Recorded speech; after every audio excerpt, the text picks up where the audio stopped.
Hello and welcome back to my channel. Today we are going to discuss in detail about graph and table. This video is going to be in two parts. The first part we are going to discuss about the graphs and then the table.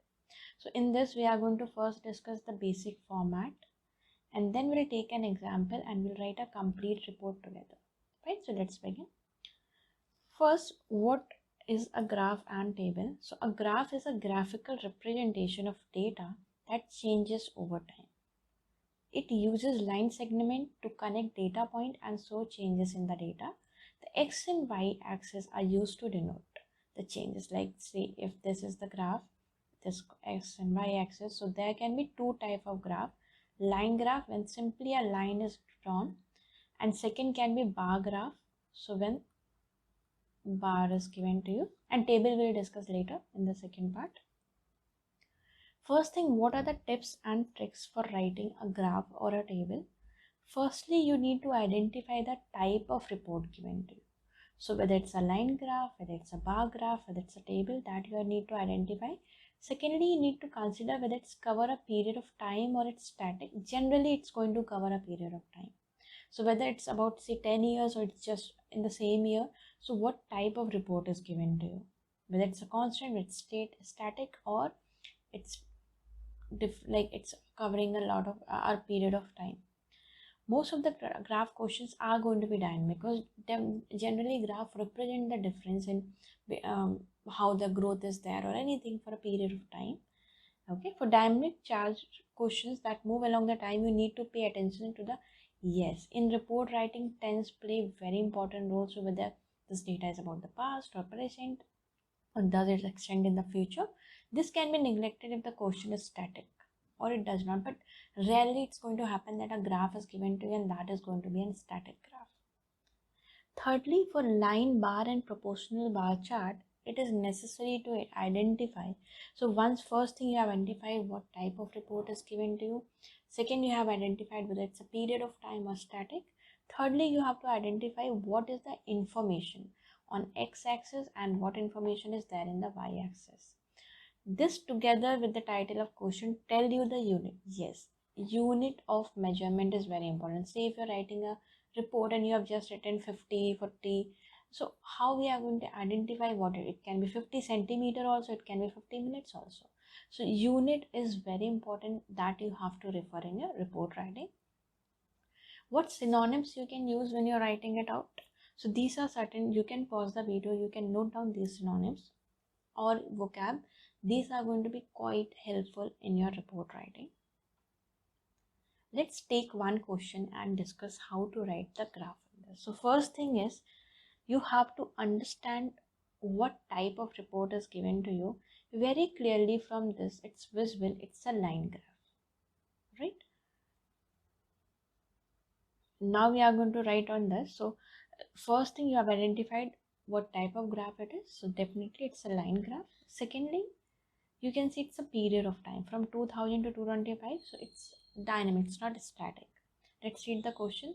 The chart below shows the movement of people from rural to urban areas in 3 countries and predictions for future years.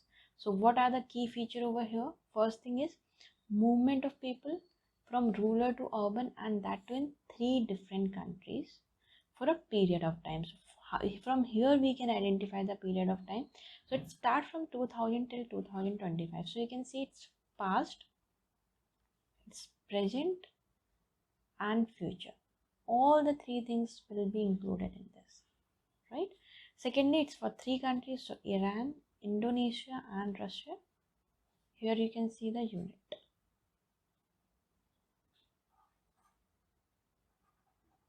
Unit over here is minutes.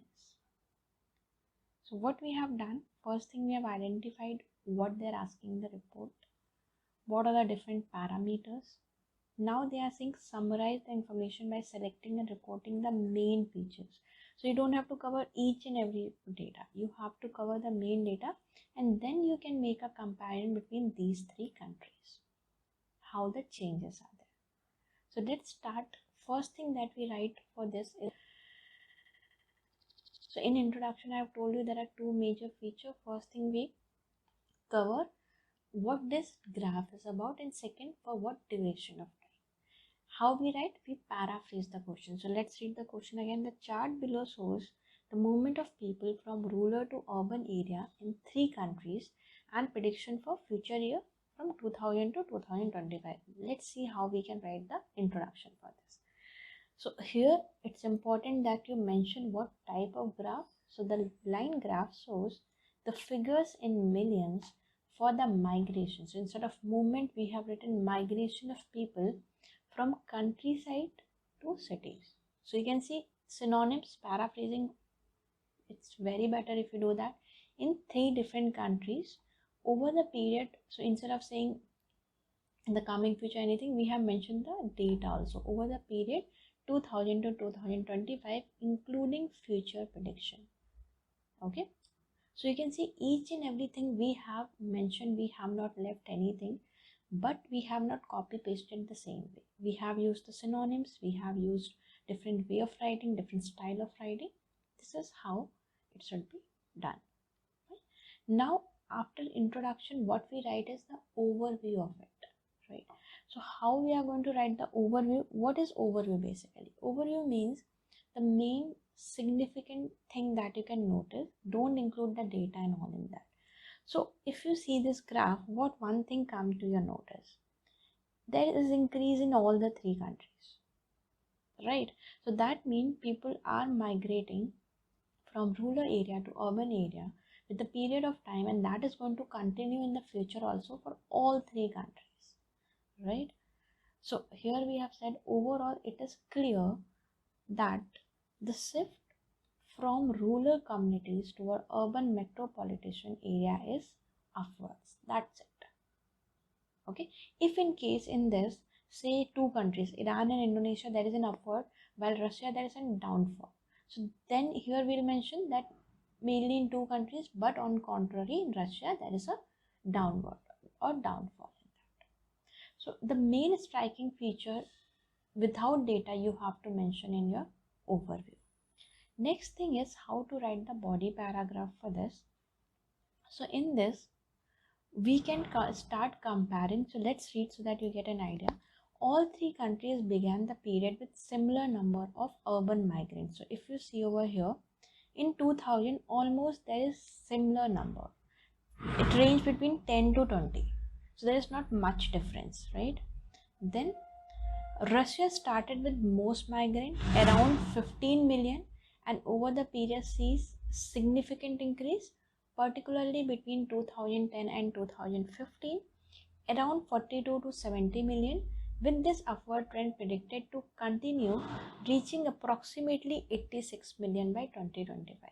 So in first body paragraph, we have given the detail of Russia, right? So if you see what we have written, again we'll take. So Russia started with most migrant, around 15 million. So if you see, it started with the most migrant, around 15 million, and then there is an upward over the period sees significant increase, particularly between 2010 to 2015. So here if you see, from 2010 to 2015 there is a maximum growth, then there is a little bit decline, right? So yeah, around 42 to 70, with this upward trend predict to continue, reaching 86 million. So the prediction is by 2025 it's going to reach approximately 86 million. So this is about Russia. In the similar manner we are going to write for other countries also. So similarly, Iran after a slow start. Why it's a slow start, you can see for Iran, that screen, there is a slow start, right? Then it picked the pace. If you see, it's completely picked the pace. Slow start between 2000 to 2005 sees a dramatic rise in urban migration, and after 2015 is predicted to see an even more dramatic increase, surpassing the Russia figure. So we are seeing that here it's the minimum, but here it's going to surpass even the Russia figure. It's a maximum migration, right?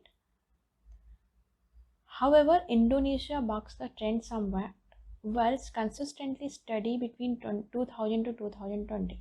So we can see that Indonesia, there is not much growth, it's steady. Like till 2020 we can see there is a steady thing, but as compared to other 2 countries, if you compare the other 2 countries, furthermore post 2020 it's predicted to level at 30 million. So here if you see, here it's going to approximately 30 million. So this is how a report need to be written. Hope you guys understood this. If you have any doubt, you can write in the comment box. We will discuss that. Now let's move to the bar graph. Exactly similar way we write the bar graph also. Okay. So now the bar chart below shows the percentage of men and women in employment 3 countries. So they are talking about the percentage of men and women employment in 3 countries. Again 3 countries in 2005 and 2015. So introduction is the 2 bar charts, because if you see over here, 2 bar chart are there. One is 2005 and one is for 2015 for 3 different countries, Canada, South Korea and Sweden. So 2 bar chart shows the percentage of men and women in employment in 3 countries in the year 2005 and 2015. Now a lot of people do mistake, they write from 2005 till 2015. No, because it's not a continuous figure that is given to you.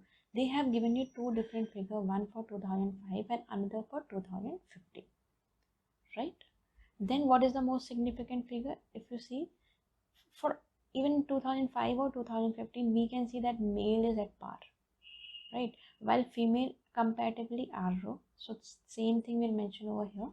Overall, we can see that percentage of working people increased, with the proportion of women shown the most significant rise.